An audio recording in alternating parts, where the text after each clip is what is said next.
¿Qué tal? Buenas tardes a todos. Hoy vamos a trabajar con el material que ustedes recibieron en la última clase de divisibilidad, que es una serie de ejercicios resueltos, pero los vamos a ver todos para ir aclarando algunas dudas que ustedes tengan.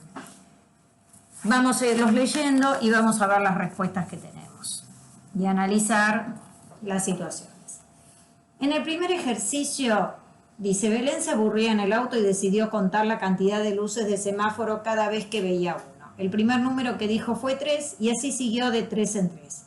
¿Nombrará algunos de estos números y sigue contando de a 3? Allí se les aclara que hay que pensar cuáles de esos números son múltiplos de 3. Una estrategia posible que tiene para hacer es dividir cada uno de esos números por 3 y ver si el resultado es un número con resto 0.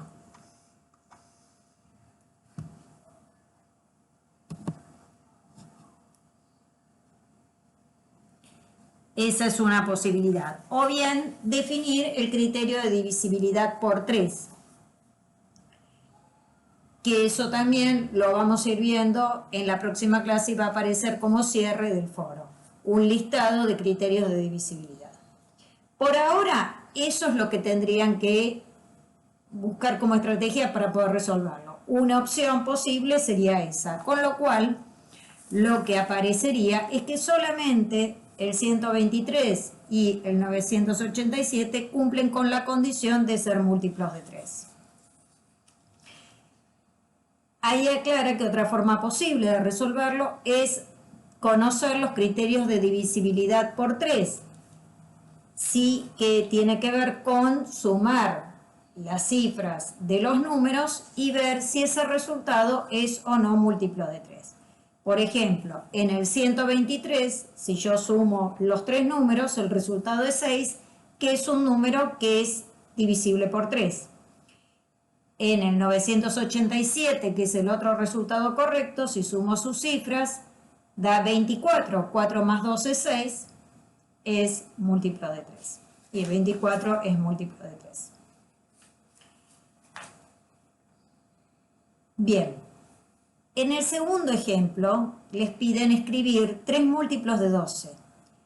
Y luego de escribir 3 múltiplos de 12, buscar 3 múltiplos de 12 que sean mayores que 1000. ¿Cuántos múltiplos más pensás que es posible encontrar? Entre las condiciones que hemos establecido para decir cómo determinamos los múltiplos de un número, recuerdan que habíamos dicho que surgían de multiplicar un número por la sucesión de números naturales. Vale decir que si yo voy multiplicando 12 por 1, por 2, por 3 y así sucesivamente, todos los números que voy a encontrar van a ser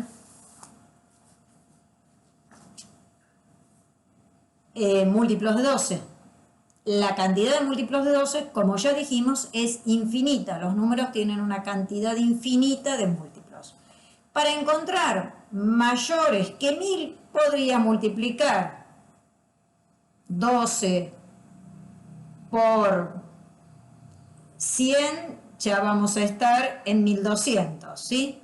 Entonces, podemos encontrar una cantidad infinita de soluciones. En el caso 3 es a la inversa. Nos piden que busquemos los divisores de un número. Es decir, aquellos números que nos permiten obtener un cociente exacto con resto 0.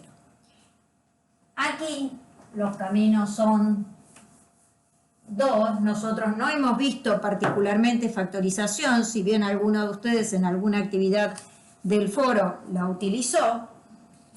Para buscar los divisores de 48, tengo que decir por qué números es divisible 48 y obtengo de resto 0. Ya sabemos que el 1 y el 48 seguros, porque todo número es divisible por sí mismo y por la unidad.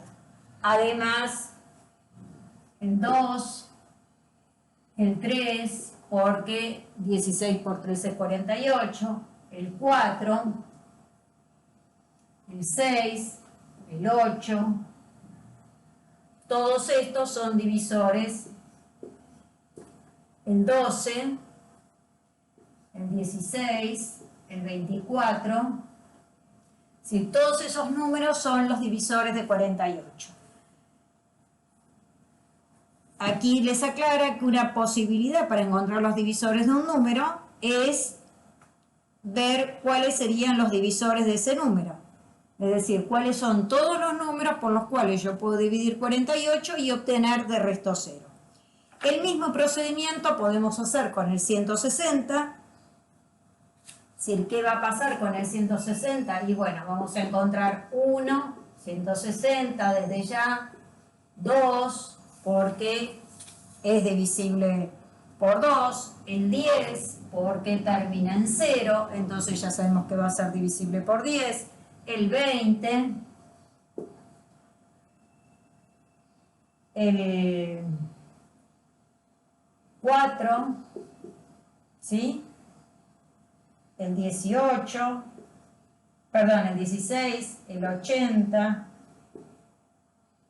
el 40, el 5, el 32, es decir, encontramos un montón. Lo mejor es irlos buscando de manera ordenada, pero bueno, yo aquí se los puse en el orden en el que uno iría pensándolos. ¿Sí?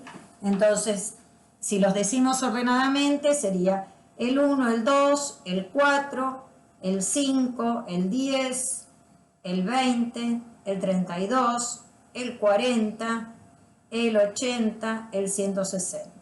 ¿Sí? Bueno, habría que seguir buscando a ver si hay más. Creo que no. Pero lo importante acá es qué nos va a pasar con el 37. ¿Qué nos va a pasar con el 37? El 37 solo tiene dos divisores, que son sí mismo y la unidad. Entonces, ¿qué vamos a decir? Y aquí venía una clasificación de números que aparecía en el cuadro que vimos en la primera clase de divisibilidad. A estos números, que solo son divisibles por sí mismos y por la unidad, los llamamos números primos, y a estos números que admiten otros divisores, los llamamos números compuestos.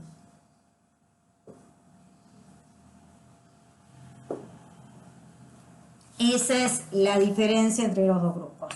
El 2, el 3, el 5, el 7, el 11 son todos números primos porque solo los podemos dividir por sí mismos y por la unidad. No admiten otros divisores.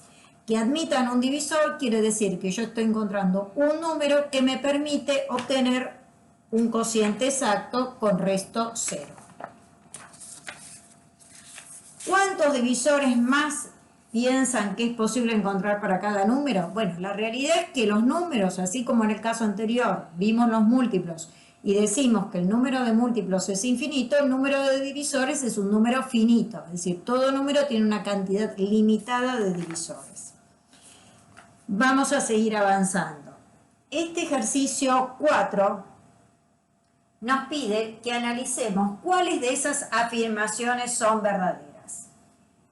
Dice, si 4 por 177 es múltiplo de 4, si 4 por 177, el resultado que nos da, es divisible por 4, y si 4 por 177 es múltiplo de 177.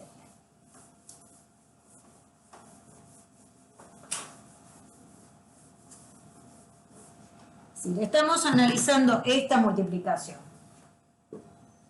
4 por 177 necesariamente va a ser un número que va a ser múltiplo de 4 porque se obtiene de multiplicar 4 por otro número. También, entonces, va a ser múltiplo de 4. 4 por 177 también va a ser múltiplo de 177, porque lo estamos obteniendo a partir de multiplicar 177 por otro número. Es decir, el número que obtengamos producto de esta multiplicación va a ser múltiplo de cualquiera de los dos factores sin lugar a duda. Y después pregunta si 4 por 177 es divisible por 4.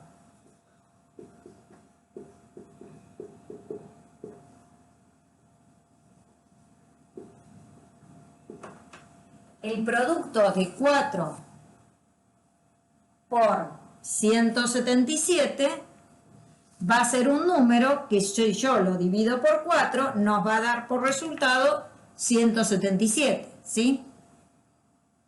Entonces, también eso lo podemos afirmar. Es 708 ese número y va a ser divisible tanto por 4 como por 177. La segunda columna, allí hay que analizar un poco más. Tenemos una suma entre paréntesis y nos preguntan si el resultado de esa suma es múltiplo de 6, es múltiplo de 12 y si es múltiplo de 3. ¿Qué podemos pensar primero? Bueno, el resultado de esos tres números, 18 más 360 más 2400, es 2778. ¿Qué pasa? ¿Qué podemos pensar para analizar si es múltiplo de 6? Bueno, podemos pensar qué pasa con cada uno de esos tres números.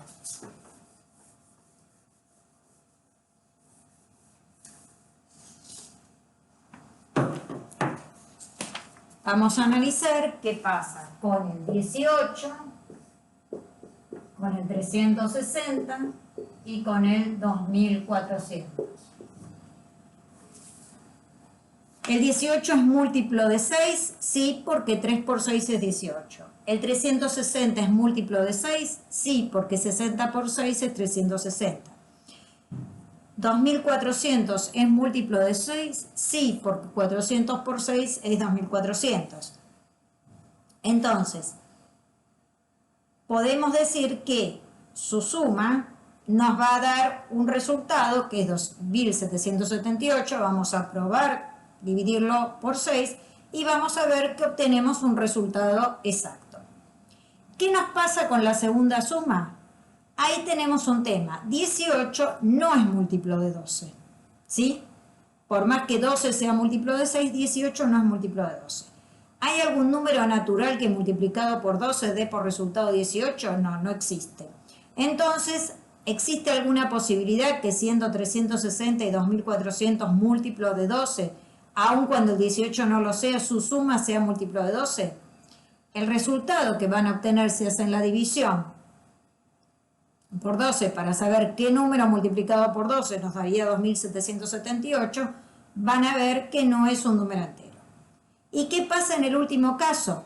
Si volvemos a hacer el análisis, el 18 es múltiplo de 3, el 360 es múltiplo de 3 y el 2400 también es múltiplo de 3.